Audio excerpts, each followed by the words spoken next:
Bonjour chers collaborateurs, bonjour chers amis. Alors aujourd'hui c'est un nouveau numéro et nous allons ensemble partager cette connaissance pour que les collaborateurs, les agroécologistes, les agronomes, tous les chercheurs puissent avoir vraiment une idée sur une expression qui fatigue beaucoup nos collaborateurs et techniciens, et comment s'y prendre, comment avoir l'idée, comment comprendre et suivre la vie physiologique de la plante. C'est aujourd'hui ce grand numéro que nous vous présentons. Merci de venir, merci d'être là. Alors, nous allons parler du calibre. Le calibre.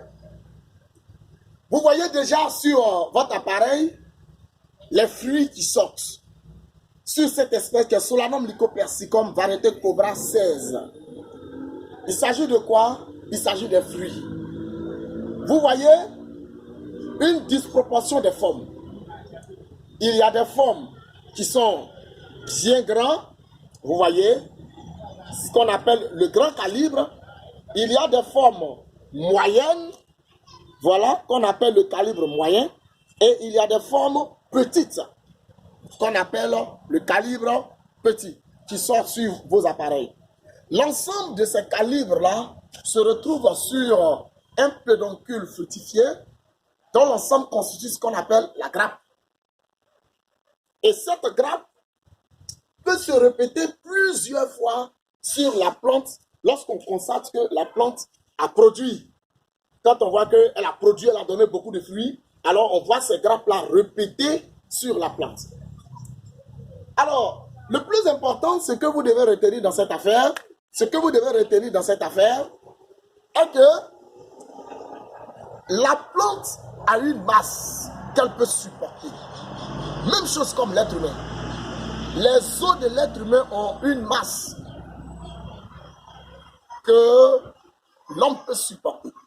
Une fois qu'on constate que le volume des fruits est grand, donc le calibre est grand, vous voyez que la plante va commencer petit à petit à faire quoi? À elle-même diminuer le calibre des plantes parce qu'elle doit pouvoir les supporter. Si on constate que la masse des fruits est plus élevée que ce que la plante attend, alors la plante va commencer à mourir. Donc ce ne sont pas toutes les maladies, ce ne sont pas tout jaunissement des plantes, ou bien toute fatigue des plantes qui joue sur la santé de la plante. Non, ce n'est pas parce que la plante est jaune que forcément elle est malade. Mais cette maladie peut être due au fait que la plante a un surpoids. Le nombre de fruits est très élevé, donc elle ne peut plus se maintenir, elle va commencer à perdre la fiche. Donc il aura en elle ce qu'on appelle une sélection naturelle. Il peut arriver où la plante elle-même peut provoquer une sélection naturelle. C'est-à-dire si elle a 15 fruits et que ces 15 fruits ont un calibre volumineux, alors elle va inhiber, elle va supprimer certains fruits ou soit la production de nouveaux fruits, juste pour se conserver, pour qu'elle arrive à vivre. Donc on retient que la plante que nous avons ici, c'est Solanum lycopersicum, produit des fruits énormes, des calibres volumineux, mais elle ne peut produire que ce qu'elle peut supporter.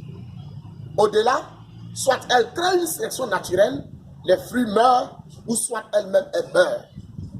Donc, cher agronome, ce n'est pas tout jaunissement, ce n'est pas tout flétrissement qui est un flétrissement bactérien, ou soit qui est un jaunissement pour manque de calcium. Non, non, non. Ça peut être une sélection naturelle de la plante parce que les calibres sont énormes.